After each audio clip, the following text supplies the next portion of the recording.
my good friends, and welcome to another episode of the Machine Shop Mastery Podcast. I had a really fun conversation with Jamie Goettler.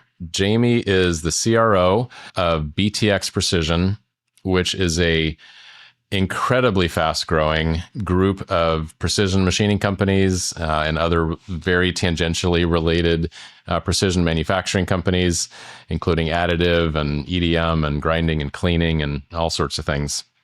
So they have 6 business units that they have bought in the last, I think, about 2 years, 4 of them last year in 2025 and 2024. And just sort of the best of the best, really nice facilities. You should go watch the video on their website. It is something to drool over, quite honestly. But we talk about the importance of not only the manufacturing industry, but what they look for in shops, what creates value in a shop, what shops should be doing to position themselves to be more valuable. We talk about some of the trends in different industries where they're seeing strength and growth. We talk about cybersecurity, which if you're in the defense space, I hope you are deep in those conversations and working towards CMMC. If you're not, you're really behind the curve at this point. So it was a great conversation. I hope you enjoy it. Let's dig in here and talk to Jamie. Jamie, welcome to the Machine Shop Mastery Podcast. It's good to have you here. It's great to be here, Paul. Thanks for having me. Absolutely. So you and I have I don't believe met in person, but have talked over LinkedIn a number of times. And I've just been kind of, quite honestly, in awe of what BTX Precision has been doing the last couple of years. Mm-hmm. And you came on as CRO, it looks like the day after my birthday last year on May 20th. I saw the press release. Yep. And you have a deep history at MSC, a brand that everyone in the industry knows super well. I think pretty much every shop out there always has a standing order with MSC ready to hit place anytime. Absolutely. So it's a good pedigree to come from. Mm-hmm. Yep.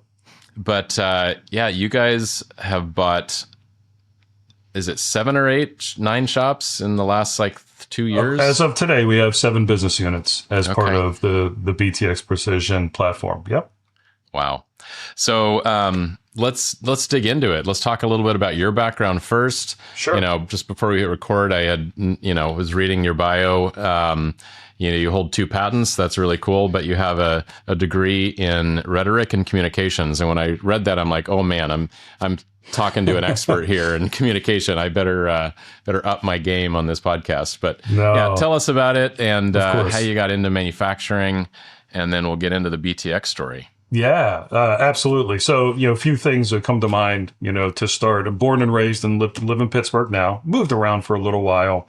So Pittsburgher at heart, blessed with having amazing parents. I would argue maybe the best parents that anybody could have ever hoped to have. They're both still alive and doing really well.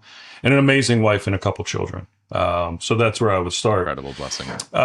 In terms of getting involved in manufacturing, we were just talking about that rhetoric and communication degree. I went to the University of Pittsburgh on a baseball scholarship, and I was pretty certain I was going to play professional baseball, Paul. And next thing you know, a couple injuries later, that wasn't the case. But I had elected to take rhetoric and communication because it was supposedly the easy thing to take if you weren't so worried about school. Sure.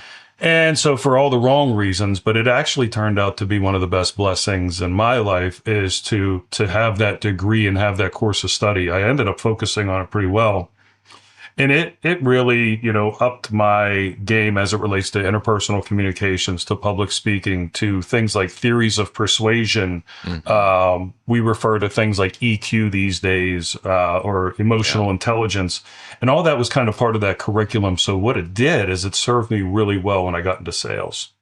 So that kind of leads me to, I had put in old school cases, there was the want ads in the newspaper. Yep. And an industrial distributor was looking for a salesperson. And I put in for it, and maybe those communication skills put me up against a bunch of people with experience in applying cutting tools and abrasives. And I was selected to go and work for this company. And I did so in the Baltimore area, central Pennsylvania. And it was at that point I fell in love with manufacturing. So I was selling drill taps, end mills, inserts, grinding wheels, those kind of things. And like you've known in your shop where you were, anytime you run a test and you're trying a different tool at maybe a higher speed or a higher feed, get butterflies in your stomach. Well, you can get addicted to those butterflies, right? Especially if you're the one making the suggestion. And so I got decent at that. And then MSC came calling, as you noted a little bit ago. And I went and worked there for 23 years and, proceeded to work in a number of different aspects of that business. Metalworking leadership, whether it was alongside some great folks in the category management or product area, but we had field-based engineers. They still do, some 125 of them nationwide, and I led that group and then developed our innovation group at MSC during that time as well, and that's where the patents started to come into play. And so that was a lot of fun. Actually worked very closely with Oak Ridge National Laboratory, the manufacturing demonstration facility under the Department of Energy. And had a cover story on Modern Machine Shop about the technology that we were looking to proliferate during the COVID timeframe.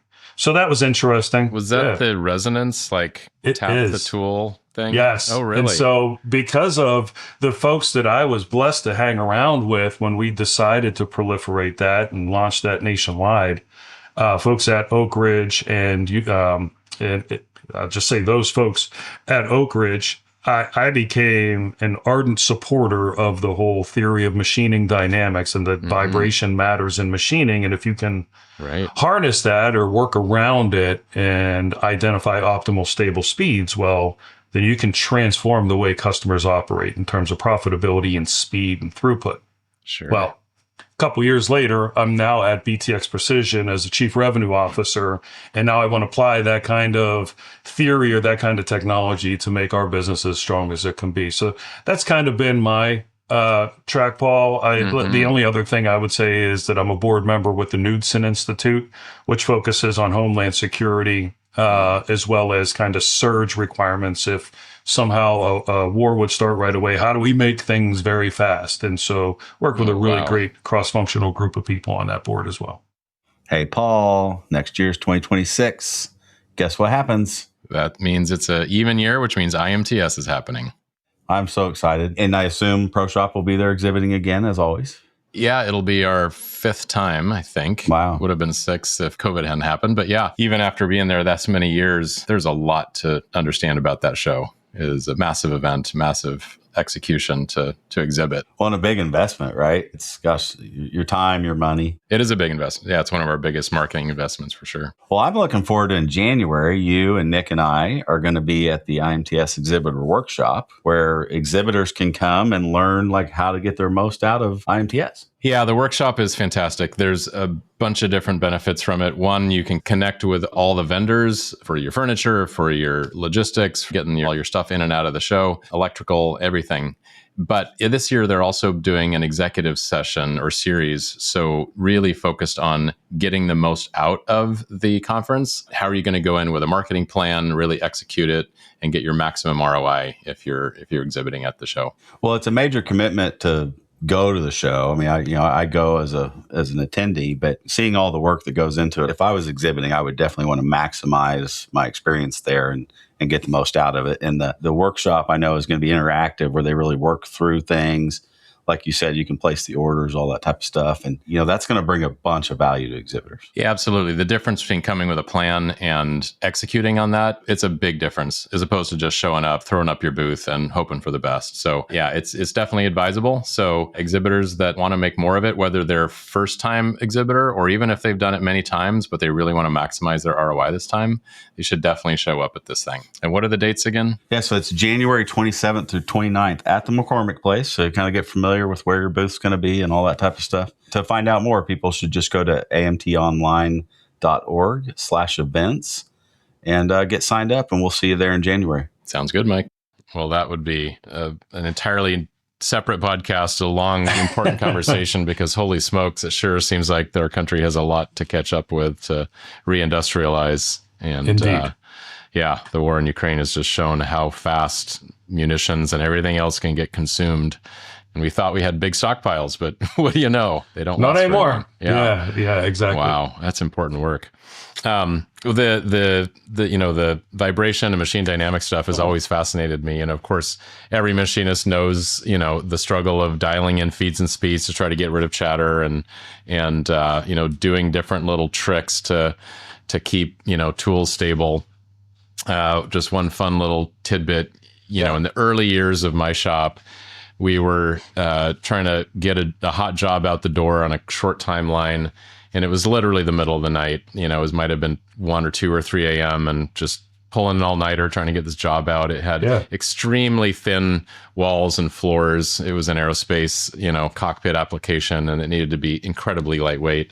I think the floors might have been like 30 thou, but we just had all this floor chatter and we could not figure it out. And we were trying tape and all these things, but we ended up running to a convenience store in the middle of the night and buying a bunch of chocolate bars and literally melted them into this part and then machined it out, Oh my goodness. Stick it in the freezer, for 30 minutes to let it kind of solidify and then trying to machine it out. And it worked. We got the part in spec. That's amazing. Hit this, but vibration is a big deal in machining. It sure is. It sure is. The results that we were able to pull off, again, in the middle of COVID, right? So a lot of the shops weren't shut down, but visitors into shops were minimized.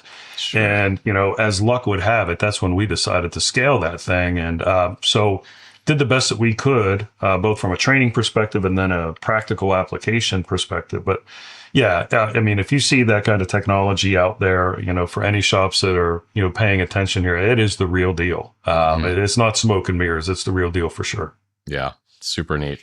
Mm-hmm. All right. So let's get in and talk about BTX Precision. Yeah. So, again, as I was just sort of prepping for this and reviewing the website, 7 looks like very good size companies. These are not small mom and pop companies. A wide range of very high end equipment, milling, turning, grinding, additive, you name it. And in very high tech industries, and you've acquired 7 in not more than 2 years, a little over 2 years, but some in very quick succession back to back. So that's correct. Just give us the big picture about why BTX exists, what the mission is, what you're doing today. Yeah, listen, here in the U.S., even abroad, but certainly in the U.S., there is certainly demand for advanced manufacturing capabilities. And, that's, the way we look at ourselves and the way that we kind of, we'll say, title ourselves in the marketplace as an advanced manufacturing platform. And so as we have acquired the companies that you just outlined, and they're varying sizes. One of them, is in the area of 10 to 15 million, and our largest one is approaching 100 million, for instance. So there's some pretty wide variety of facilities as part of that. The idea is as we add to the platform that we're adding capabilities that maybe we didn't have before that we can take advantage of. I wouldn't call it vertically integrated, but it's certainly intercompany synergistic related where we're able to support one another's customers. And as we acquire a company, there's typically a capability set that maybe we didn't have before or in a geography we weren't before, but there's always an influx of new customers and with a lot of potential that we're able to, work more closely with them over time. So that's the method behind the madness, is to create this really fantastic platform that's able to support the most challenging and sophisticated type applications. You said it yourself, a lot of CNC machining and DMLS, metal additive, but there's also metal fab. We do a lot within semiconductor industry. So we have a precision cleaning business is tucked into one of our business units, EDM, advanced EDM work that we're doing. So when you think about the most challenging parts that are out there across aerospace, defense, semiconductor, medical device, and frankly, a lot of robotics that we spend our time with right now, these businesses are really well suited, to hit the mark for these customers. And we're in a position to support them the best we can. Very cool. Yeah, I know that this model, on a much smaller scale, but my partner in making chips and host of by the numbers, Mike Payne, he's bought, I think, 7 shops in the last 8 years. Yep. But, he's always buying for capability, industry, and then cross sells. So yes. like one of his recent purchases specialized in smaller parts. And his traditional shop would no quote the majority of what that shop specializes in. And they would no quote the majority of what Hill specializes in. So, by combining those two, you can then start cross-selling to almost a unique, complete set of customers and just drive revenue in a much faster way because they already have the relationship. They've already trusted you. And it's just, it's a fantastic model. Well, I couldn't have said it better myself. You hit the nail on the head, and Mike's got a good thing going as well. We believe we do too. I mean, when you look at the markets today, particularly in commercial aero and then defense, I mean, they're burgeoning and they're just going to continue, whether it's the backlog that we all know that Boeing and Airbus have, whether it's the regaining the supply of the arsenal here, from a homeland security and a defense perspective. All those things are just put in the one beautiful bill. Actually went ahead and invested, I think, $850 million more, something I think like that, in defense. But the semiconductor, because of AI, is just on fire these days. Robotics is emerging for a whole slew of different reasons.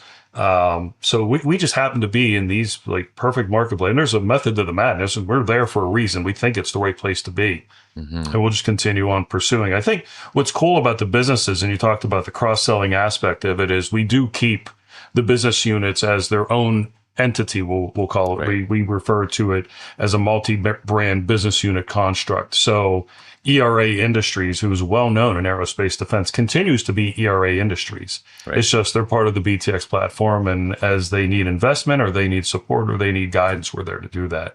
So we'll continue to do it that way. But the business units certainly are able to feed off of one another's customers to support them in the best way we can. So tell us a little bit about the entire portfolio, number of people, machines. You mentioned 7 companies, but just a little bit of the size. Yeah, for sure. So as of today, November 2025, we're at about 1,200 employees across the enterprise. About 1,000, maybe is coming up on 1,100 pieces of equipment or capability. So when I say that, I'm referring to obviously, metal fab, and you have some press brakes and you have some welders, but then of course the majority of that is CNC equipment, whether it's 5-axis, multi-axis turning stuff, horizontals, EDM equipment, and all of that kind of stuff. So 7 businesses, 15 locations across the country. 15. It's pretty substantive. And, to get a grasp on that and to support the industry and our customers the best way we know how is not intended to be a commercial. We just launched Match, a website we call BTX Match a week ago. That's cool. Yeah. To allow our customers to go in and say, all right, I'm an engineer and I know we need, a 5-axis machine to conquer this part. It is more of a production related item and the size is this. They're able to interact that way and then find which business unit has the machine that's capable of doing that particular application. So we're going to continue to add to that. We believe that that's a source to make supply chain a little more efficient and easy for customers too. Well, I think it really speaks to a pain point in the industry. A lot of buyers these days, as I'm sure you're well aware, they could be fresh college graduates that are they went to a supply chain, degree, and they get out, they get hired by these big primes or OEMs, and they don't know a screw machine from a 5-axis from an EDM, right? Yep. They just get lists of part numbers, and you might say in their purchase request, they need something with this size, like this part is 3 feet long and 2 feet tall. And I know we've had companies reach out to us and say, hey, and even like Roger at NTMA, they sometimes get requests from these big companies and they're like, hey, we are looking for companies that could do 50-inch turning or companies that have, this kind of capability, and we just can't find them. Yep. And so if you put it in a big matrix and if something you can sort and filter and especially as you're, talking about 1,100 pieces of equipment, no one can remember everything you have. Exactly. Well, it's funny you said that. So again, this is not intended to be a commercial, but what you're bringing up, shows that we're trying to do the right things for the industry. One of the most common questions we get is, what is the largest diameter you can turn? Well, we have a large VTL at our production unit down in Phoenix, and I think it's up to 94 inches or something like that. And that's a very common thing, folks. They want to know we have lathe. Sure. Lathes. Sure we do. But can you handle a part this size? And of course, they're able to go and filter, for that size. The other thing that's common is, as a longtime industry guy, like I am, Paul, that we've probably all been waiting or expecting this deluge of 3D printing. When is it going to take over? And if you would ask me 10 years ago, I would have said 5 years from now, man, everybody's going to have a 3D printer. It's going to be everywhere. It really didn't work out that way, but there is a feeling of like an inflection point happening right now. Absolutely. Where folks are really investigating the technology more than ever before. So what a customer can do essentially on Match, if it's a part that they may consider to have 3D printed and then, of course, post-processed, they're able to see what the bounding box is or the capacity of our machines are to say, could I even consider printing this? Right. And then we'll work with our business unit to help DFAM that particular part from there. But yeah, it just creates a lot of clarity, transparency, and efficiency for the industry. Yeah. You just said DFAM. That's designed for additive manufacturing. Yes. That's a good acronym. I haven't heard that one. Yeah. That makes sense. That makes sense. I didn't make it up. Somebody else did, but it's that's what I'm saying. That with the industry starting to turn more towards additive out there, and that'll be a very common term for sure. Yeah. I completely agree with you on this inflection point. I've had the fortunate opportunity to tour some very large and high end additive shops and hybrid shops, and seeing some of the sample parts they make and the applications of these parts that are specifically designed for additive that allow geometries and things that could never remotely be made through subtractive only. Yeah. Right.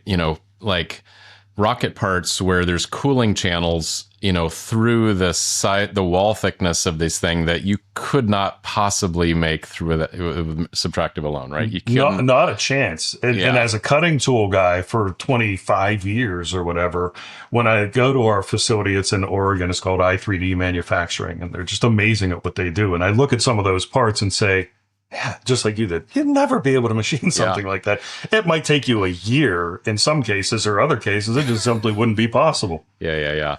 So the design freedom it gives the engineers to be incredibly focused. I've seen, many of us have seen the pictures of the evolution of the Raptor engines on SpaceX. The very first version had just a million tubes and hoses and pipes and things all over the place.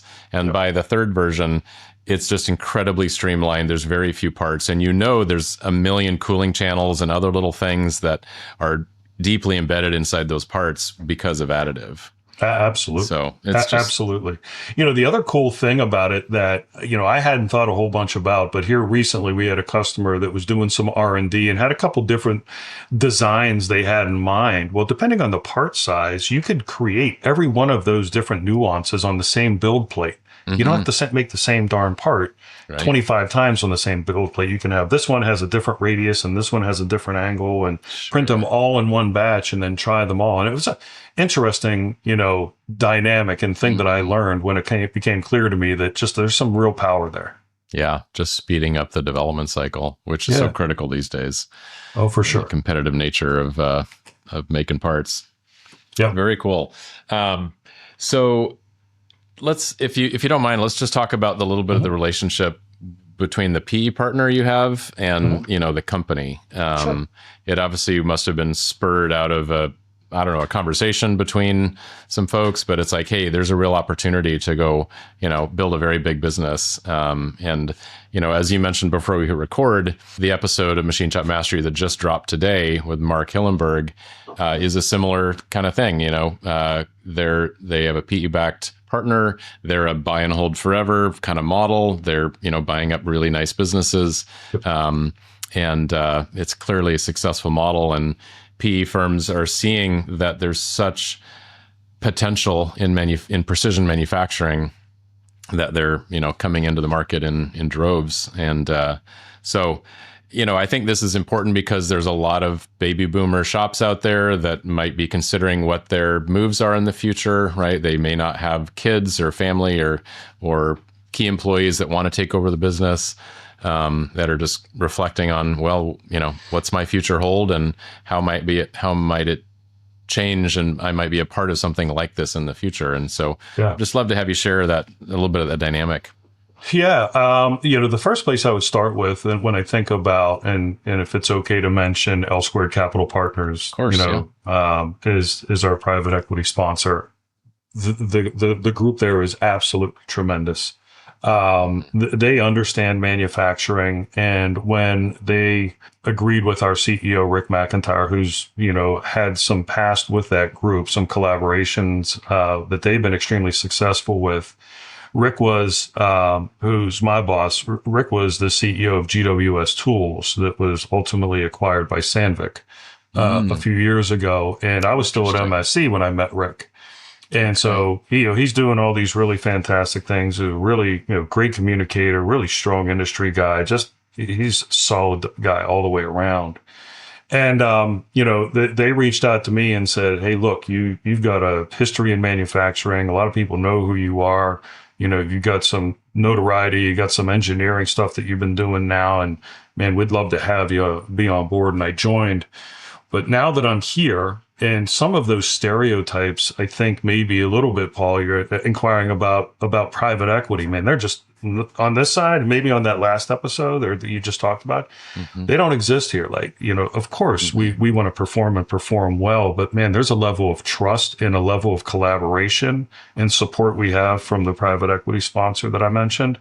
And then the way that Rick manages, our leadership team and directs the entire organization is all about empowering us, supporting us, and then being held accountable. We have important jobs. There's something to do. You should be held accountable to doing it. If you love what you do, then nothing wrong with that, because you're going to do it well and you're going to get recognized for it, right? And that's exactly the way this business operates. So it doesn't even feel like a job. It certainly doesn't feel like a private equity stereotypical thing that a lot of folks, are afraid to join. It's been absolutely wonderful, and it's a credit to that group of guys. Yeah. Yeah, I think that strong partnership paired with deep industry expertise can be a really fantastic model, right? In the BTX leadership team, you think about it. So, earlier I told you we have about 1,200 employees. There's 7 at BTX, right? On the leadership team. All of us have some type of manufacturing background. Right. So, it's an interesting dynamic that when we meet shops who may be, open to acquisition for the reasons that you said, sometimes it's, they've got great things going on. They need an inflection or injection of capital into the business. Sometimes there's not a succession plan, whatever the case might be. Right. But when they get a chance to spend some time with me and Rick and the other folks part of the leadership team and the guys at L Squared, they're like, man, there's something special happening here and we want to be part of it. And we've been fortunate to be selected in some of those occasions. And again, I think it's just a tribute to the way the business is run. Yeah. So with keeping the units individual, and you must have them kind of report up into, sort of a upper level, financials or whatever, just key metrics of how each unit or company is doing. Maybe share a little bit about what you guys are doing for kind of reporting metrics and how that might even relate to a smaller shop of like, what are the leading indicators they should be thinking about how the performance of the business is doing or might be doing in the next, quarter or year? Yeah, for sure. So, the first thing that came to mind there, for metrics that we're covering, there's so many of them, but the latter part of you just led to like a book to bill ratio. So in this industry, as you know, orders that you get today, we're build to print only, right? We don't make a standard product and inventory it and sell it. We build, things that others need us to build for them in those industries that we serve. And book to bill becomes a pretty interesting endeavor for that particular reason. Obviously anything over, let's say if it was 1.15 or 115%, some might refer to it that way, is going to predict that at some point in the future, you're going to grow your business 15%. If the current month that you're reflecting on the current quarter is a decent month, then man, you got some nice wind behind you in that particular case. So for some of these businesses, that indeed is a primary indicator for what we look at. Of course, the customer base, the diligence associated with that customer base. When we have a chance to meet with those customers, pre-acquisition, just before the final signing, we understand, hey, look, they're changing hands. Not changing hands, they're going to be part of this group now is a better way of saying it, more accurate way of saying it. And they ask the questions that you asked about our private equity sponsor and so on, and what our future looks like. It's been pretty amazing to listen to how attached they are to these specific brands. And that's why we keep them where they are. We just buy these really great shops. We invest in them to make them the best version of themselves, and then support them any way that they need supported. So revenue, book to bill, but then we also look for the quality of the assets and the equipment of the people. They're when I'm doing on-site diligence, it's, things like technology adoption. What have they adopted and what are they thinking about going to next? Would be some of that stuff. Of course, our CFO is looking at some of the financials of sales and profitability and EBITDA. Employee satisfaction, I think, is a really important one, sometimes overlooked, or the folks that feel part of a team, and can we make them feel even part of a bigger team within BTX? So, those are probably just a short amount of those. For those that have been highly involved in technology, we're looking, of course, at uptime, downtime, OEE. And then do they have performance optimization, has maybe a culture within to improve maybe, the status quo? Can we machine faster? Can we automate? Can we palletize? Can we add a robot here and there to run off shift? All those things are metrics that we look at. And some of those items are derivative of technology maybe that they've looked to incorporate into their business. Yeah, that's a great answer. Yeah, I think that's helpful for people listening. Hey, Mike, how often does an outside service provider keep you up at night? Every day. I mean, the team's looking for updates on that. Every day we have a job that we need to know on. How often is it heat treating? I mean, large majority. Yeah. Imagine if you could go log into your supplier's website, visit a client portal, and see exactly the status of your job. Well, that would be very helpful because, typically when we're looking, it's because our customer's looking. And I don't like having to say, we'll call you back. I like to be able to just look and tell them. Yeah. And when it's not in my shop, I can't do that right now. I think honesty and transparency is something that most manufacturing leaders want to deliver to their customers. But what I love about Phoenix Heat Treat is they literally created this client portal. It's the most transparent, the most honest you can be. It says exactly where the job is, and it makes it super easy for guys like you to tell their customers what to expect. Yeah, that would be awesome. I wish all of our outside processors had that. Nick, how do we get a hold of them? So you go to phoenix-heat-treating.com. That's phoenix-heat-treating.com. They're serving customers all over the country. I've heard this adage, and I believed it for a long time, that your business, if you run your business to always be sale ready, that is the strongest way to run a business, right? Yes. And, but very few companies or leaders actually do that. Many of them understand the things that they might just not be getting to that they probably should. It's a best practice. One of the things that I heard that I really liked is, if you started talking to a buyer and they, ended up buying your shop or your business, what was the first thing that they would just go fix? Well, fix that yourself. Do it now, because it's just going to make your company stronger. It'll make your company more resilient. It'll make your company more valuable, probably more fun to run because you won't be fighting fires all the time or whatever that thing might be. But I know sometimes that requires a big capital investment. And if you're if you've been running your shop for 30 years and you're getting close to retirement, you don't want to sink, hundreds of thousands or $1 million worth of equipment, because that's a that's just, that's going to be factored into what your business is worth. Absolutely. And you basically need to sell it with zero debt. So maybe sort of a tangential question to the metrics and what you guys look for when you do bring on a business. What do you look, I mean, besides, some strong financial performance, but like, what is the playbook of how you then support them to become the best versions of themselves, as you mentioned? Yeah, each of the businesses will have their own kind of story to tell or their own set of needs. What we do, again, we're all about continuity. I think that's an important thing to consider here. Absolutely. Continuity from the perspective of if indeed we can look ourselves in the mirror and saying we're buying a really great business, and every one of the 7 that we bought are that, right? We know they're that.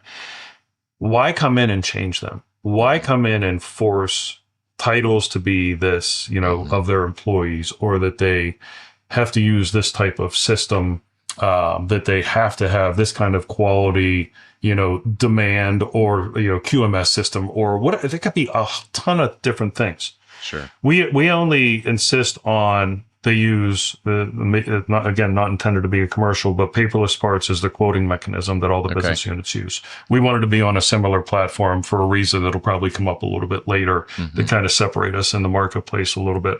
And then our HR system.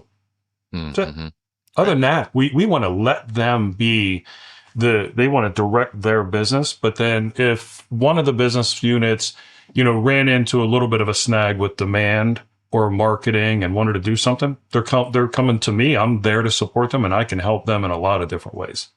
I have an EVP of manufacturing that's amazing, absolutely amazing. And if they have an important job that maybe they're not making as much money on, or there's a technology they're interested in, they can reach out to Tom and he can go and help them. You think about that for HR, for legal, it's an important one. And now this could lead us into a whole other rabbit hole, frankly, is we just hired a EVP of IT, a former colleague of mine from MSC, to focus on our CMMC compliance. Yeah. Right. Huge. And so the idea of continuation not only appeals to the business itself, it appeals to their customers, because they don't want to see a bunch of change. That's scary. Like, Absolutely. Okay, you guys are coming and mess with these guys that have been doing great for me for a long time. So the idea is continuation. Yeah. And it's good for the employees too. They don't, even the floor staff or folks that are actually making the product, they don't want to see a bunch of changes and new faces they don't know that, think they, because as I don't know if you actually were able to listen to the episode that came out today, but, I'm sure, plenty of the stories of, a company getting purchased and then they bring in a whole new leadership team who might be, great credentials, but they don't actually understand the business very well and run it into the ground. And it's just a tragic story. Yeah, no doubt about it. And, we're proud that that's not the case here. And one of the other questions that you were kind of alluding to was it almost felt like the cleanliness of the building, of the shop, and so on. It matters a lot. Like, we just released a video about a month ago, and the responses that I've gotten on LinkedIn and otherwise have been amazing. Folks are like, your facilities look so clean. They weren't just clean that day for the shooting, by the way. Sure. We look for that. And what happens, and recently we're preparing for 2026, just like a lot of businesses are. And, we did a SWOT analysis alongside each of the businesses, and several of them, one of their biggest strengths was when customers come on site, they instantly are like, wow, what a beautiful place. Nice upscale equipment.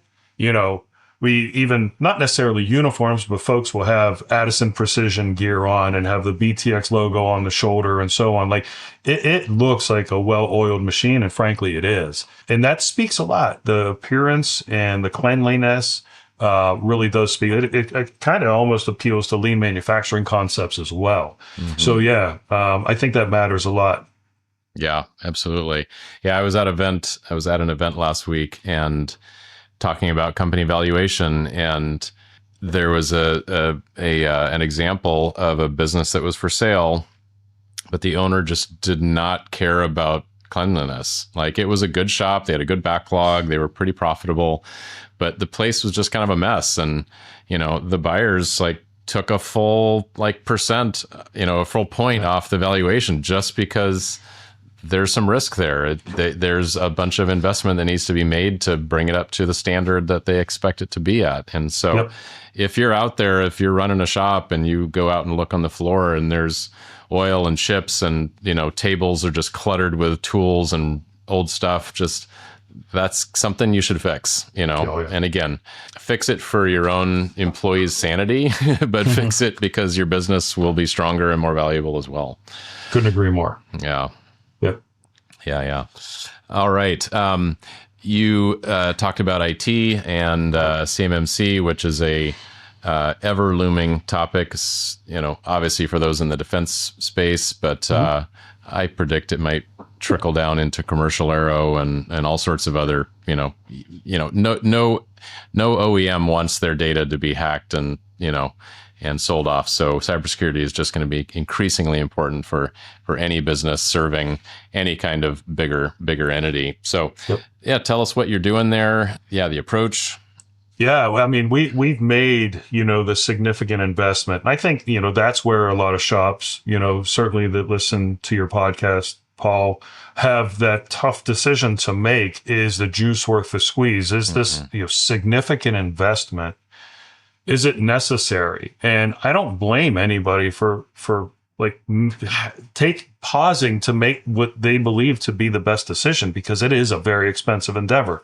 We have elected to bet on the come that the November 10th thing was going to happen, and it did happen. So we've been investing for the better part of it, more than a year at this point, to prepare ourselves for that particular situation. We are currently CMMC compliant, and shortly after the new year, we'll be looking to get level 2 certified. Probably self-certified first, and then through a C3 PAO shortly after that. But we've made the investment, and if you're wondering the reasons why, we thought this time would happen that new government contracts would require it. And again, November 10th, that did happen 8 days ago or 9 days ago now. That did occur. Any new contracts are going to stipulate some type of CMMC compliance. Yeah. The other thing is, we are so indexed to defense, and I agree with exactly how you led into this, that I believe it will leak into commercial. I do believe it'll leak into aerospace, into semiconductor and some of the other markets we serve. I just do. And so in order to support our customers and not hamper them because we didn't do that work up front, we wanted to be prepared for them. And those conversations are at a fever pitch right now. It's when we mention it, or we have a logo on something, or it's in a PowerPoint that I'm presenting and it refers to CMMC, the crowd instantly kind of goes, okay, you guys are that? That's awesome. That's like one less supplier they have to worry about, are they? So we're glad to have made the investment so far. I recognize how challenging it can be for a small private shop that maybe doesn't have the capital to do it. You may look at their business, frankly, and say, all right, I do $500,000 with a prominent defense contractor. I'm making, 20% on that. That's $100,000 a year of profit. This thing's going to cost me $150,000. I'm not doing it. I understand that. It's a tough one. Yeah, I know there's conversations are happening all over the nation right now. I would encourage folks to not look at the current state only, but what the potential is, because we know there's going to be hundreds, if not thousands, of shops that decide to get out, decide not to make the investment, and it's just going to make it that much more competitive and a differentiator with a smaller defense space trying to supply a much bigger defense industry, as we, started talking about at the very beginning. We need to make a lot of things in the defense world over the next many decades. So it's not this is not a flash in the pan. This is not like a small blip cycle. Yeah. I mean, F-35 right now, the backlog is through 2037, the PAC-3 missile program that was just invested in by DOD, soon to be DOW, out into the early 2030s. I mean, there's a lot of business to be had there, and it's going to require the compliance. Welcome to Workholding Wisdom with Larry Robbins, President and CEO of SMW Autoblock, bringing manufacturers practical insights to improve efficiency, precision, and performance. Hey, Mike, Paul, we got our buddy Larry on, and he's going to teach us some things. What's up, Larry? Hey guys, always a pleasure seeing you. All three in one spot. I feel like I did something good today. We're the It is lucky hard to ones. find us all in the same spot. Yeah, it is. And I just saw you in the same spot. We were both so dang busy, we didn't even get to say hi, but we were just at the EMO in Europe, and I saw you over there educating customers. I thought you might be able to do some of that for us on making chips today. So Yeah, I mean, people look at work holding like it's black magic a lot of times. Nick, your family comes from a work holding background. I mean, you guys are innovators. If any of us that have ever worked in a shop, run a shop, own a shop, know that, work holding is the least paid attention to thing other than a bandsaw until it doesn't work. And then it's like, you work holding guys are the most terrible people in the whole world. You're never going to need you. And I'm like, you just call me. You want to yell at me? I'm fine. Let me call my wife. She'll get on the bandwagon too. But, we always say that you should look for the products with the best features. With high pressure coolant now, it's become imperative for your work holding to be sealed. There's nothing worse than getting a call from a customer, and every once in a while we still get them. Hey, I don't know what happened. We didn't realize there was no grease in our component. We were machining a part that came flying out of the machine. And my first question is everybody okay? And I get to smile. Yeah, everybody's okay. A little scared. We might have to do some wash this afternoon, but beyond that, everybody's okay. And someone's got to clean it. We got to call Dexter in to clean this up. Exactly. I mean, those are the opportunities to sit with people and go, okay, now that I have your attention, look for features in any component, whether it be a machine, your work holding. Anything that's touching your part should be the safest, most predictable, most flexible piece of equipment that's in your shop. A machine is kind of a rigid platform, but it's meant to perform a lot of different operations across a broad spectrum of parts. Your work holding should do the same thing. So, Paul, you're like probably the most intelligent out of the three of us. It certainly isn't me. What? And Mike. No, but do you know what Mike and Larry are here in the room, right? I said the three of us. Larry's just like a class above. Hermetically sealed. Do you know what hermetically means? This is your chance to prove. A hermit sealed it up. They covered up with a raincoat. Yeah, they covered up with a raincoat. It's fine. No, Larry, I was reading on some of your literature, hermetically sealed versus like a standard way to seal it. What do you mean by that when you guys say that? Nick, think back over the years of, and I'll use my experience in work holding. When I first started selling chucks, they would say, oh, we have sealed jaw plates. Okay, what does that mean? Well, we put a piece of steel across the jaw plates so it keeps the coolant from just running in, but it still goes in. So how do you keep the grease from washing through? Well, we don't. You just have to check your grease. When's the last time you checked your grease? And the guy goes, I was like, exactly. Yeah. If you look at a hermetically sealed piece of work holding equipment or any piece of equipment, it should be able to take a direct high pressure coolant shot at the seals and not breach the internals of your work holding. Because without grease or oil, depending on the work holding implement that you're using, it's either oil bath sealed or it's grease. When you tell somebody that's got a piece of work holding equipment in their shop or any piece of equipment, when's the last time you greased your piece of work holding? And you get that glazed over look like, we have to grease work holding? Mike does it every day before he goes home. Right. Yeah, absolutely. Yeah, me too. Yeah. Even in our own shop, I have to go up to the guys. When's the last time you greased your truck? I was like, yeah, not today. So go grease your truck. Yeah. And literally, it's nothing more than one pump of grease in a Zerk fitting, which is like a finger's length. You never want to overfill it. You never want to underfill it, but you always want to make sure there's grease in there. Yeah.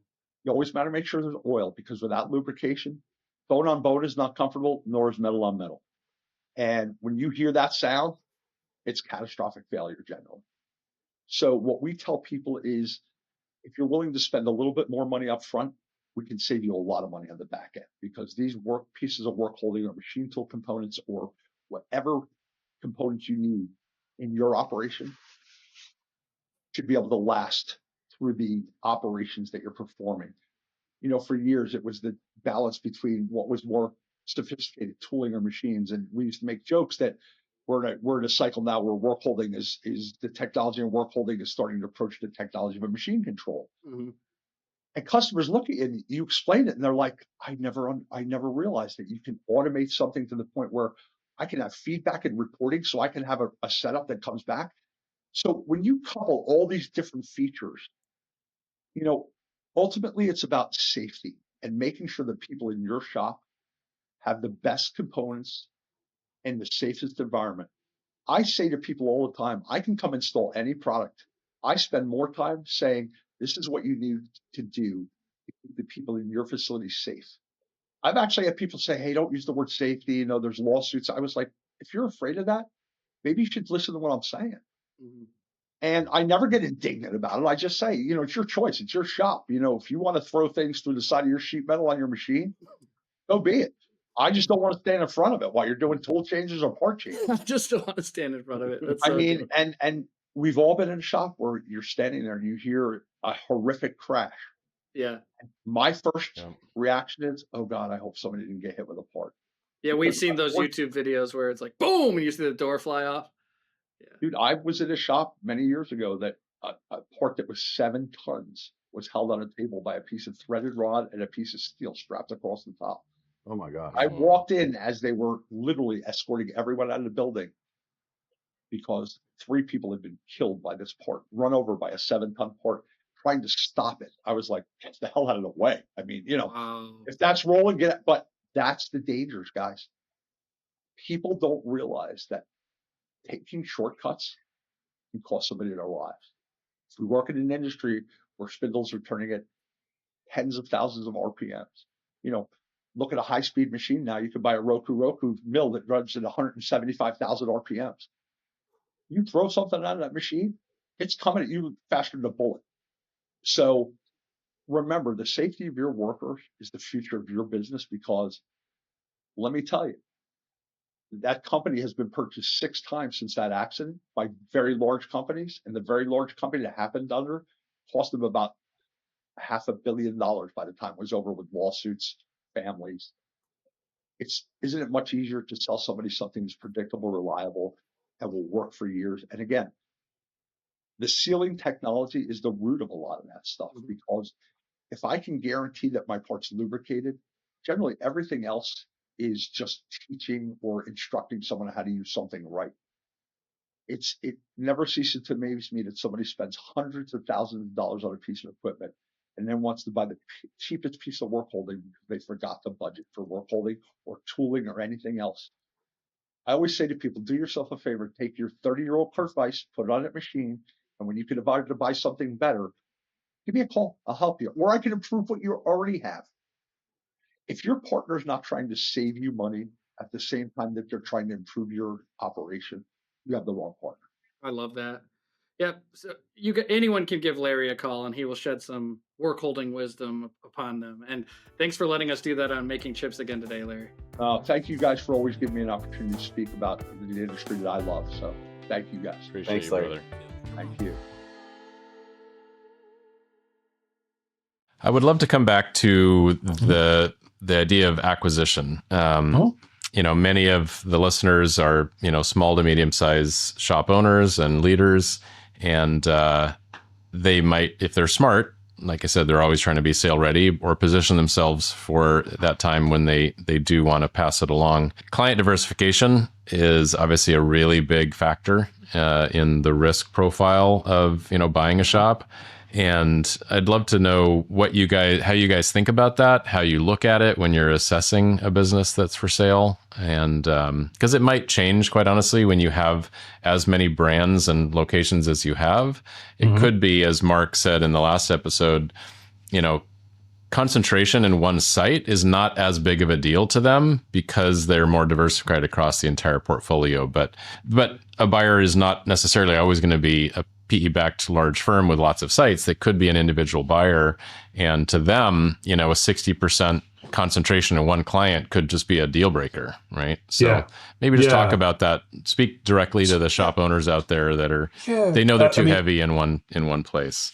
Yeah. So, I think for BTX, our reality is this and something, there's a confidential information memorandum or a SIM, you've probably heard, that is developed around a company that is being brokered out there and is on the market to potentially be acquired. And you get a view of that. And one of the businesses that we acquired last year had a really great visual, Paul, and it was an upside down triangle.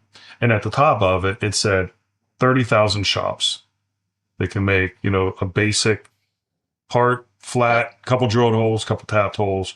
And then it went down to like 10,000 shops are making, slightly more complex parts and have 5-axis equipment or something like that. And it got all the way down to about 100 shops are making some of the most complex and sophisticated parts that you can find. And their business is supported by LTAs and, long-term agreements, supply contracts, and things like that. So for us, as we're out there considering, because I said earlier, we focus on the really sophisticated and complex side of the business. It has to be part of who we would consider is that they're doing something that's somewhat rare air out there. And in order to be in that rare air, you have to have really good equipment, right? To be able to pull that off. There's some crazy angles and some crazy tolerances and some crazy surface finishes and all that stuff. And in order to do that, you have to have great engineers and great programmers. So that kind of just feeds itself as to, boy, you have great customers, long-term customers. They are loyal to you because you have a great owner, you have great crew around you, you have great machines, and they kind of all fit together. There's a place for more commodity machining. I get it. And I can't speak to that, but I can speak to what it is that we look for. And it is that ability to kind of separate yourself into some of that rare air. So maybe that helps answer a little bit, Paul. But that's part of what we look for. I love that idea of that upside down triangle. That's really cool. And tell me the name of that document that is an industry standard, just like profile of the business. SIM or confidential information memorandum, is somewhat of a common thing that you'll see as the investment banking community partners with a shop that wants to potentially put themselves on the market, and it'll to give an overview of their shop. It'll talk about their customers, the industries they serve, the equipment they have, the personnel that they have, their go-to-market strategy, the industries they support. All those kind of things are housed within there. But I've seen, I won't say a million. I haven't been around that long in this job. I've seen a lot of SIMs, but that upside down triangle, as I outlined a moment ago, that kind of stuck with me. And I think about our business that way is that we're supporting some of that rare stuff. And, when we're talking to these businesses, the OEMs and aerospace and defense and tier 1, tier 2 suppliers, and we instantly go to, these are the kind of parts that we're good at. And if that's something that you need, then we're probably a good choice for you. And it allows for some really great opportunities and some give and take between us. Yeah. I remember when we sold our shop, we had produced one of these SIMs. I didn't remember that it was called that at the time, but it was sort of a 1 or 2 pager, anonymous, but Pacific Northwest, 75 person shop, 30 machines, X revenue, these industries. And that was, that gets then blanketed out to the entire network, and hopefully, 20, 30, 40, 50 people say, oh, that's interesting enough. I want to, sign an NDA and learn a little bit more, and then proceed down.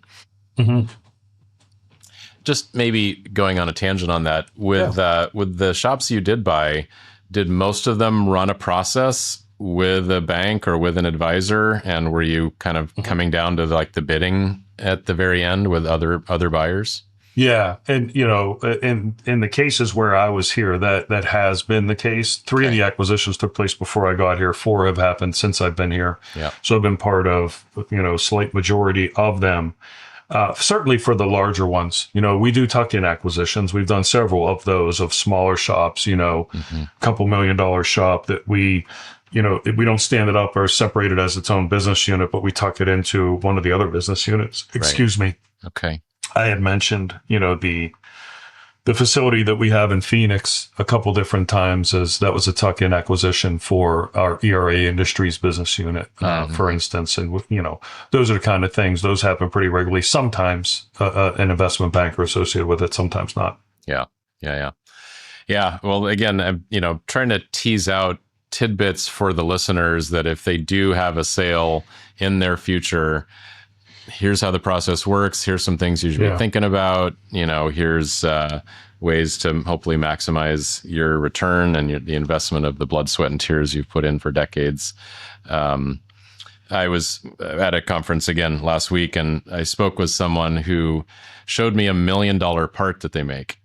Oh, and wow. Okay. talking about, rare air, a massive titanium part for a defense application with thousands of hours of machining on it, just Amazing. Completely blew me away. It's just next level. My shop never could have pulled off that kind of stuff. For sure. An expensive part for us was like 10 grand, which is still an expensive part in my mind, but nothing on this. $1 million. That's crazy. A couple orders of magnitude. As big as we are, I still have not seen anything close to that, honestly. Yeah.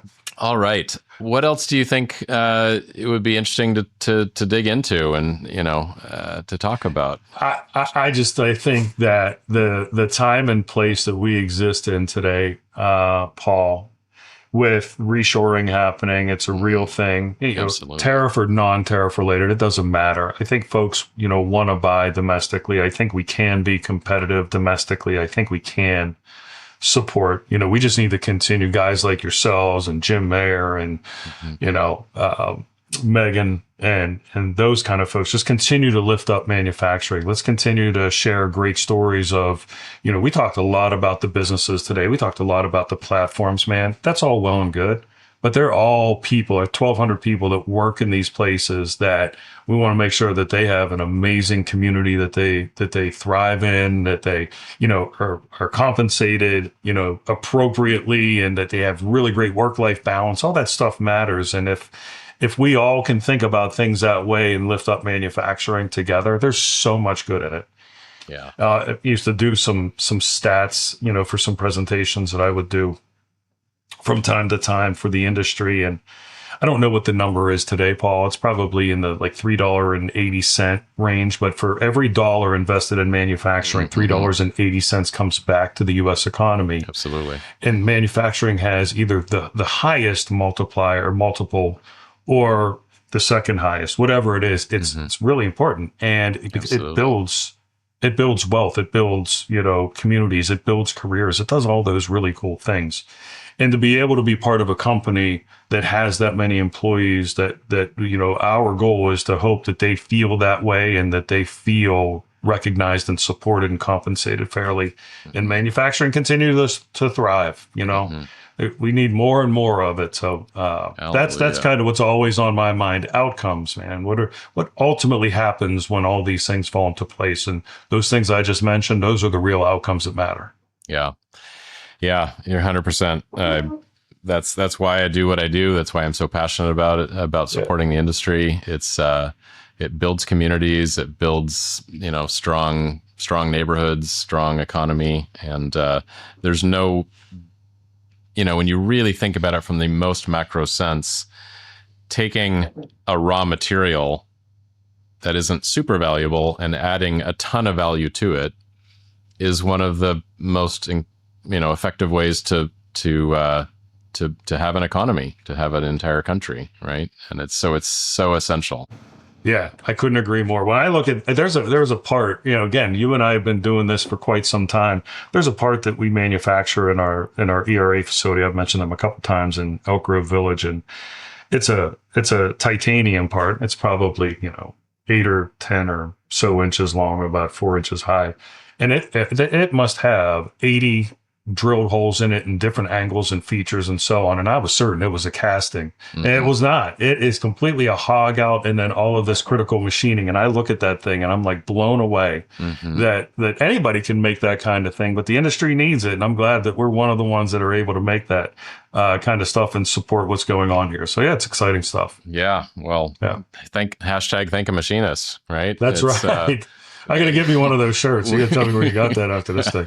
I can probably get you 1 cent. So, well, Jamie, this has been an important conversation. It's the model that you guys are building, I think is a necessary one, because there are, we know that this silver tsunami of people retiring, of business owners retiring, it's in full swing. It's not like it's coming. It is in full swing right now.